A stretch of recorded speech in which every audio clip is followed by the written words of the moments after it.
लखनऊ की संकरी गलियों में जब आयशा की गाड़ी रुकी तो सामने एक विशाल हवेली खड़ी थी। ऊंची मेहराब, पीली दीवारें जिन पर समय ने अपनी छाप छोड़ दी थी। लकड़ी के दरवाजों पर इतनी बारीक नक्काशी थी कि देखते ही आयशा ठिठक गई। वाह, कितनी खूबसूरत है यह जगह, वह बोली। हवेली के अंदर कदम रखते ही ठंडी हवा का झोंका उसके चेहरे से टकराया। बीच में बड़ा आंगन था, सूखा फव्वारा और ऊपर झरोखों से लटके पुराने पर्दे। आयशा धीरे धीरे दीवारों को छूती हुई अंदर बढ़ी। अब्बू, यह घर इतना खूबसूरत है, हम यहां पहले क्यों नहीं रहे? उसने पूछा। उसके पिता करीम साहब आंगन के बीच खड़े फव्वारे को देख रहे थे। उनकी आंखों में कुछ था, यादें या शायद डर। एक पल के लिए उनका शरीर अकड़ गया, उंगलियां कांपने लगीं। अब्बू, स्कूल रहे हैं आप? आयशा ने दोबारा पुकारा। हाँ बेटा, उस समय नौकरी यहां नहीं थी, मजबूरी थी, करीम साहब ने जवाब दिया। यह झूठ इतना साफ था कि आयशा समझ गई। उसी पल फर्श की पुरानी लकड़ी चरचराई, जैसे किसी ने नीचे से कदम बढ़ाया हो। चलो सामान रख देते हैं, करीम साहब ने कहा।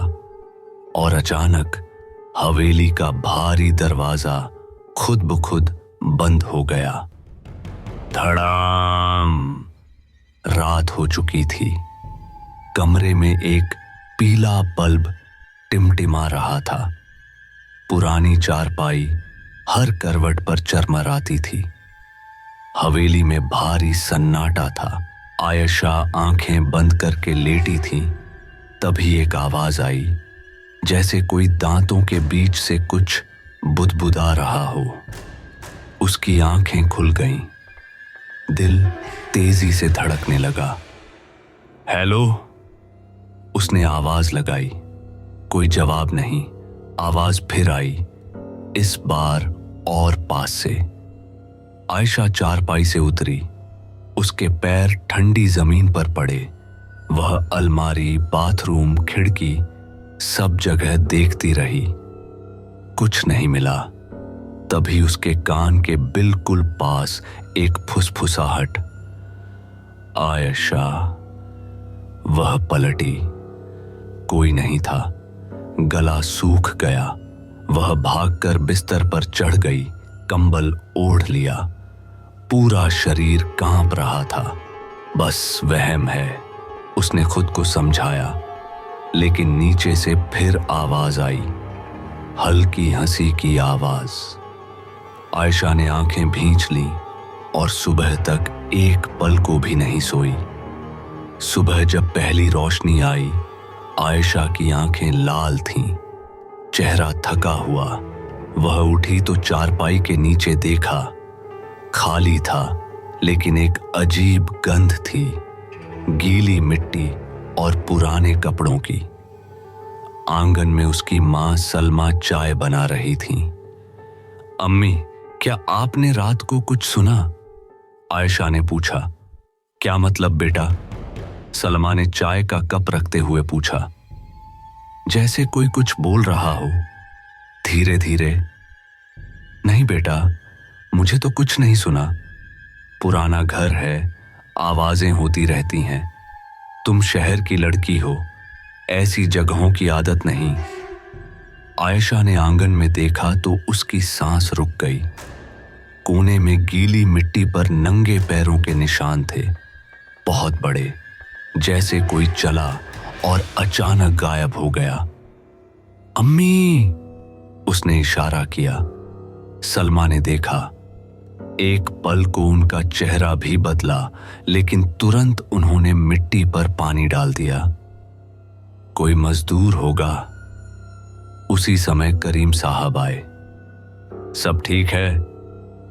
आयशा ने उनकी आंखों में बेचैनी देखी और चुप हो गई।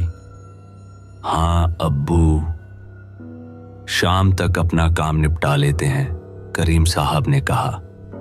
रात फिर आई। आयशा लेटी थी, आंखें बंद थीं। तभी उसे महसूस हुआ कोई है। कमरे की हवा भारी हो गई थी। उसने धीरे से आंख खोली और जो देखा, सांस थम गई। बिस्तर के पास एक आकृति खड़ी थी, बहुत लंबी, छत तक। काला जिस्म, जैसे अंधेरा ही शरीर बन गया हो। आंखें बिल्कुल सफेद, बिना पलक, बिना चमक। वह चीज झुकी, आयशा के करीब आई। उसकी सांस सड़ी मिट्टी जैसी। फिर कान के पास बोली, तो वापस आ गई तुम। आयशा चीख पड़ी। वह चीज गायब हो गई। अम्मी अब्बू दौड़ते हुए आए। आयशा कोने में सिकुड़ी हुई थी, पूरा शरीर कांप रहा था। क्या हुआ बेटा? सलमा ने पूछा।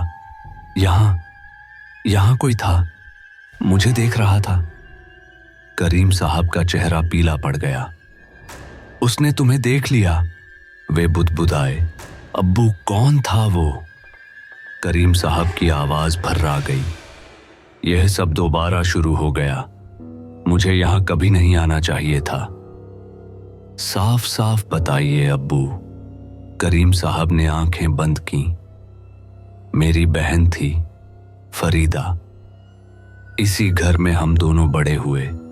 वह बहुत हंसती थी, खुश रहती थी।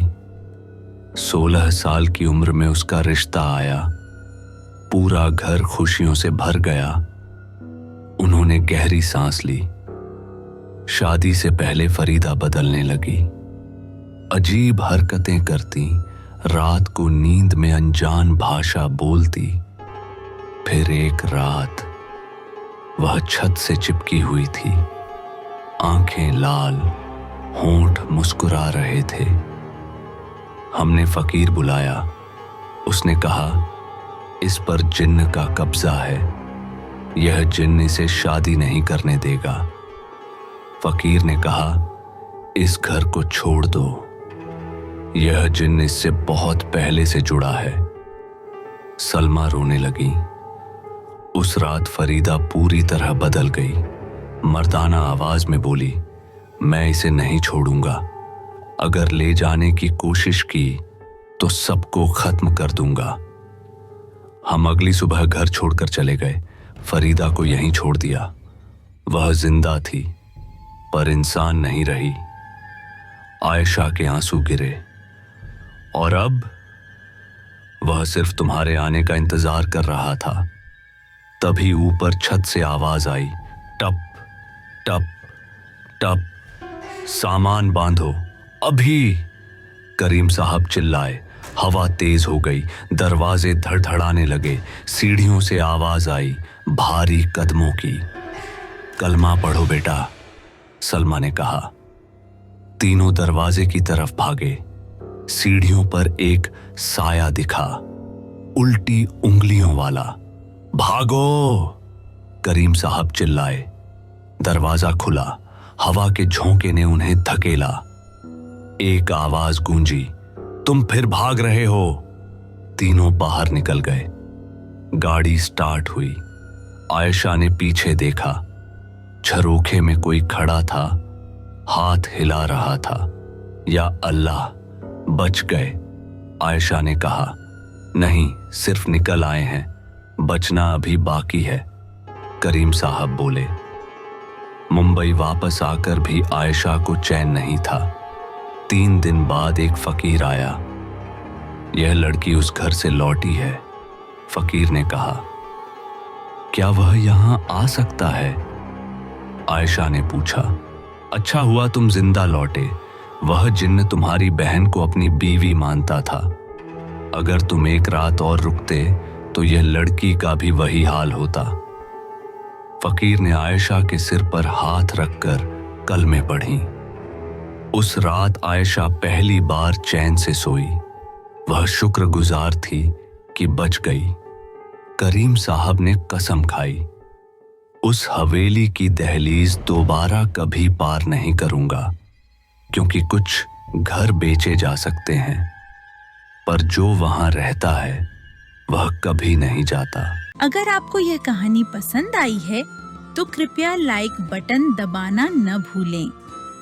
कमेंट में बताइए कि आपको यह कहानी कैसी लगी और आप आगे किस प्रकार की कहानियाँ सुनना चाहते हैं। यदि आप भविष्य में भी इस तरह की रोचक और दिलचस्प कहानियों का आनंद लेना चाहते हैं तो हमारे चैनल कहानी की दुनिया को सब्सक्राइब करना न भूलें और घंटी का बटन भी दबाएं, ताकि आप तक हमारी नई कहानियों की सूचना सबसे पहले पहुंच सके। धन्यवाद।